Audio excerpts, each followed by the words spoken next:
Kaya nga po bago maglaro tayo, no, bago mag finals, talaga pong inexpect na nating lahat, no, na talaga pong siya talagang itatao dito kay Ronde, which is so far, no, effective po, no. Okay. So kasi nga po, alam nyo, hindi ko pwedeng purihin kapag ang depensa hindi naman po ganun kahigpit. Sabihin ko, ay sobrang higpit na ng depensa, kahit hindi ganun kahigpit. Ang mahigpit na depensa yung ngayon, di po ba? Yun ang ibig kong sabihin. At di lang naman po ako, no? Di nyo po ba napapansin?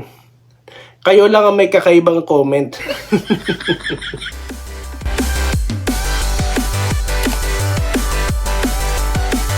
Ayun, so welcome back dito sa Day in the Life to ITV Sports. Okay, continuation nito ng ating topic kanina, of course, ang pagkapanalo po ng Barangay Ginebra at dito po, no, laban sa tropang Giga at ang bida natin dyan, of course, ayan nga po si Incredible Hulk, no?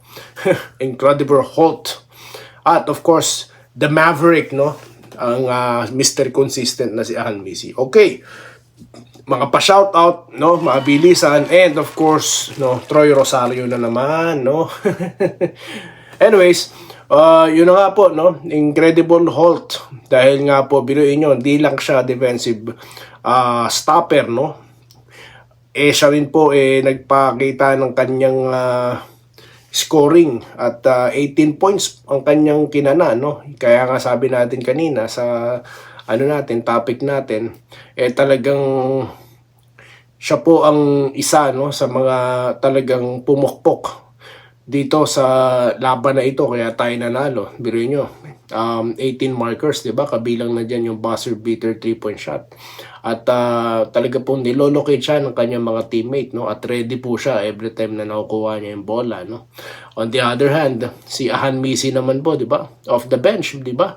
So, it doesn't make a difference kahit nga nasa first 5 siya, second 5 siya, no? Or from the bench siya, talagang yung trabaho niya, mas mukhang komportable siya, di ba? Kasi nga, biruin nyo, ilan pong tira yung mga pinasok niya. Kung matatandaan nyo po, nung game 3, no, yung tawag dito, yung umi-score po sa panahong kailangan nila, si Ahan Misi, no? At dito naman po, dalawa sila nag-combined, no? Biruin yan. Kasi nga po, yung explosion nitong Giga sa pamamagitan ni Rodis Jefferson, no? Na umiscore nga ng 28 points. Pero medyo napigilan po siya ng first half, no? Kaya po talagang all praises sila dito kay Stephen Holt na talagang import stopper, di ba? Dahil yung San Miguel, siya din talaga yung tumoka dito kay kay Sike, di ba? Kaya nga po bago maglaro tayo, no, bago mag finals, talaga pong inexpect na nating lahat, no, na talaga pong siya talagang itatao dito kay Ronde, which is so far, no, effective po, no. Okay.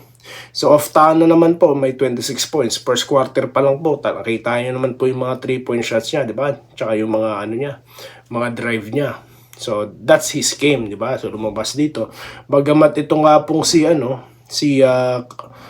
tawag dito, si Pogoy, no? Nakaisang triple lang ata si Pogoy ngayon. So yan din na naging istorya sa kanila, no? However, pagdating sa 3-point shot, yan nga, nagpakawala naman pong ito si Hollis Jefferson, no? And of course, si Nambatak, no? Naka-bounce back, 15 points. At sa Ginebra, no, quietly, Japet Aguilar, no, 18 points. At tatlo pala silang nag-18 points dyan, no? Si Japet, no? Ito pong si Ahan Misi, and of course ito pong si Stephen Holt. At si Brownlee naman po is 34 points. So, biruin nyo yan. So, kailangan po talaga ng team effort dito, no? Sabi nga ni JJ Helterbrand, no, chip in, no? Para po talaga manalo. Kasi kung isa lang, okay lang kung yung isa na yun is consistent siya sa scoring, no? Pero kung napigilan siya, kailangan somebody, no, will take over. So, yan po yung nangyari ngayon, no? Dalawa, halos tatlo sila. Bakit? Maganda na nga po kasi talaga yung ikot na ng bola natin, no?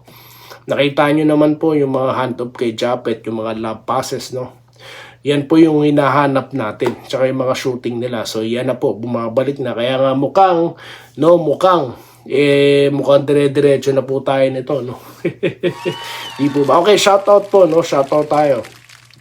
Kasi nga po, Quick update tayo muna kay Troy Rosario, no? Quick update kay Troy Rosario.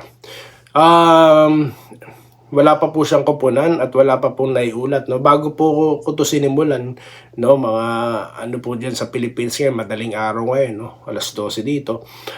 Ano po, wala talaga pong mga updates about Troy, no? Siguro right after the finals, tsaka na po aarangkada yung negosasyon na aka. So ayan po, wala siyang koponan at wala siya sa Ginebra. Okay, shoutout na po tayo mga bilisan, no? So kay Jesse Vasquez na naman. Una lagi ito eh. Idol, magdilang anghel ka sana. Salamat din po, no? Emil Agustin, nakatabla na sila. Yari daw ang TNT, no? Sabi ni Emil Agustin. Jesse Vasquez, congrats mga kabarangay. Lope Bucanos, no? Bucalos, mga regulars po natin to, no? Congratulations Gene Kings, no? Ano pong balita kay Troy Rosario? Nabanggit ko na po kanina. O yan, ha? Baka may mga nagtatanong po kasi bakit tayo Troy, no? Yun na nga po, nasagot ko na kanina. At yan nga po, may mga nagtatanong tayong mga taga-barangay fans dito, no? Ito po, si Sir Alejandro Tronson, ano po, na talagang solid din dito, no? Congrats sa Barangay Ginebra, mga idol. Shoutout sa aking asawa, no? Kay Raquel Pascual po, no? From Bulacan, shoutout po. Ganon din po kay Regina Panganiban, no? Laki sa kanila ang napanood nila.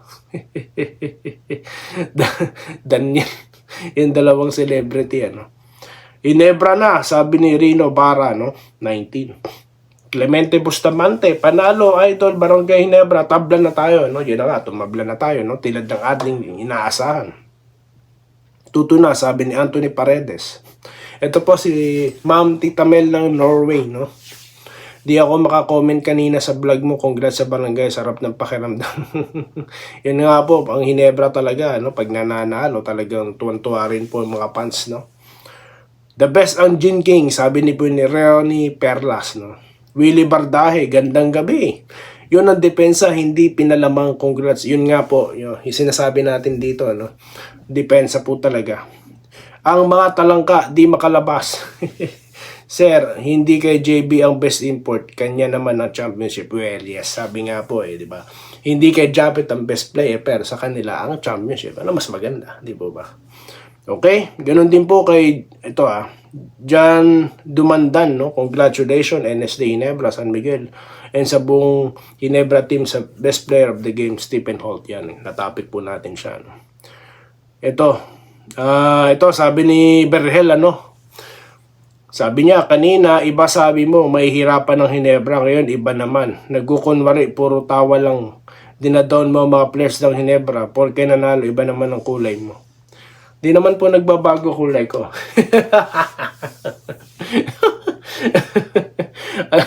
Hindi ko po alam, baka nakailang panood na po ba kayo ng ating channel, sir, no? So, okay lang po, naintindihan ko po kayo. Baka po kahapon lang kayo nanood, no? Isang content lang, tsaka ngayon, no? Kasi nga po, alam nyo, hindi ko pwedeng purihin kapag ang depensa, hindi naman po ganun kahigpit. Sabihin ko, ay, sobrang higpit na ng depensa, kahit hindi ganun kahigpit. Ang mahigpit na depensa, yung ngayon. Hindi po ba? Yun ang ibig kong sabihin. At di lang naman po ako, no? Di nyo po ba napapansin? Kayo lang ang may kakaibang comment. Kayo lang may kakaibang comment, no? So, siguro po bago lang kayo, no? So, welcome pa rin sa inyo dito, no? Na nagkukunwari. Yung mga hater nga pumupunta rito, bias daw ako eh. No? Ibahin nyo ako sa ibang mga vlogger na na kunyari nasa gitna, no? Para makuha lahat. Ako kahit hindi ko makuha lahat ng mga fans sa ibang team, wala po akong pakialam, no? Kahit nga walang manood, sabi ko nga sa inyo. Matagal na po natin ginagawa to, guys. Okay, ganun din po kay Mac Dison, no? Kamukha mo si Chat Reyes, ikaw ba yan?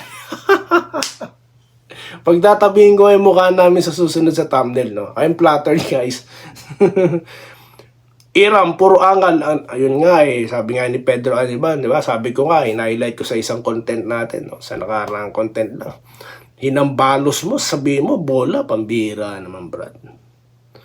Ito po, Pedro Aniban ulit, no? Good morning. Saan mga... Wala nga po, mukhang nahihiya sila pumasok dito sa channel. Kasi pag natatalo tayo, pumapasok sila, nangaasar sila Siguro nagsawa sila dahil sabi nila, parang nakabatak yung vlogger dun Kahit talo, tumatawa. Archie, no? Tama yan, idol. Yung totoo lang na balita. Good luck. Salamat po, no? Ganun din po kay John Mark Zarco, no? Magandang gabi, sir. Nanalo, matalo, yun. Right before the game siguro niya sinabi to, no? Ay, hindi. Panalo na tayo rito. Ano to? Ang Lopa. Pinagbigyan ng TNT ang Hinebra. TNT game 5 and 6. Edi okay. Edi pinagbigyan. Halos nga po puro reklamo na nga po TNT, no? Penalty na nga po ang TNT. I mean, ang Hinebra buong third quarter No, kaya kapag dumedepensa sila, sige na. Matake ka na. Dumaan ka na. Di po ba? Ang bira. Okay lang yan, sir, no? Alam ko nararamdaman nyo ngayon, no? Medyo relax lang po tayo, no? Minerva Jarba, no? Masarap ang tulog niya. Alam nyo, ramdam ko pa pag natatalo ang barangay. Alam nyo kung bakit? Kung di ba nanonood sa atin.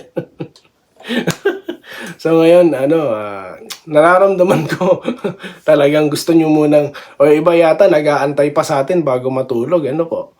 No? Dahil lap party tayo rito, no? Ito po, Sir Archie, no? Sabi dati ni Brownlee, sa'yo ang best import sa akin ng kampyonato noong binanggit niya sa Meralco. Tignan nyo, di nakakalimot ang ating mga kabarangay dito, no? Okay, si Raymond Iglesia, no? Pakisabi nga sa, mga nag-a-ask, no? About Troy Rosario ito, no? Sinasabi po ni Sir Raymond, no? Na antayin na lamang po natin na matapos yung finals after 1 week, maybe we update na yan kay Troy. Makes sense po, no? Yun nga po yung sinasabi ko, no? Kaya lagi tayo nag-update dito para updated po kayong lahat. Di kayo maguyo ng mga fake news nyo. So, it's a good thing po talaga na ganun talaga yung ating mga kabarangay dito na excited po kasi talaga, Lalo nakikita po nila si Japet, makikita nyo rin si Devans pag lumalabas, parang sobrang pagod, no?